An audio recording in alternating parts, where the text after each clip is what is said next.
you have not had not taken in outside money other than I think some friends and family type financing.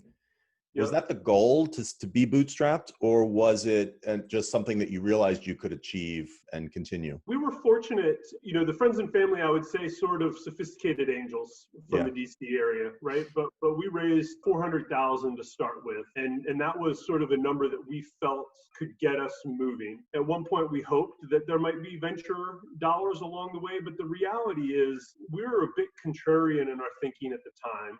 And it was a harder story to tell some of these venture capitalists, the ones who were investing in media. And at the time, the folks were chasing the BuzzFeeds of the world, the Vices of the world, which were all about getting as many eyeballs and scale as you could, and sort of we'll be profitable, monetize it later. And what we were doing was distinctly opposite of that. And so we knew venture was going to be a hard sell. So we wanted to bootstrap for a while.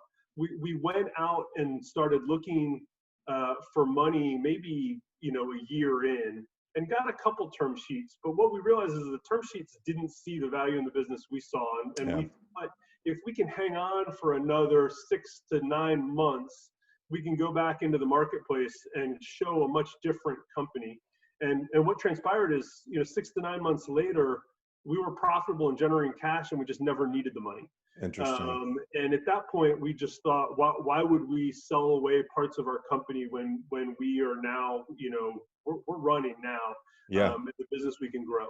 Control your destiny. When you mentioned something just now about the term sheets didn't reflect the value in the business that you saw.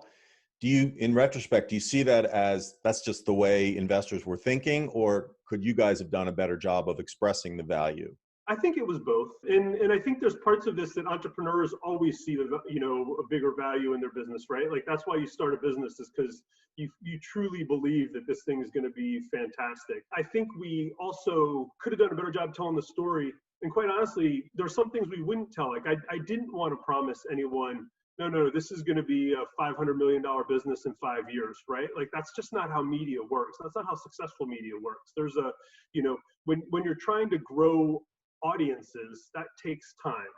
Yeah. When you're trying to grow traffic, you can buy that, but audiences takes time. And so part of it was we could have told a more inspiring story, but part of it was we didn't tell a story that venture capitalists at the time wanted to hear.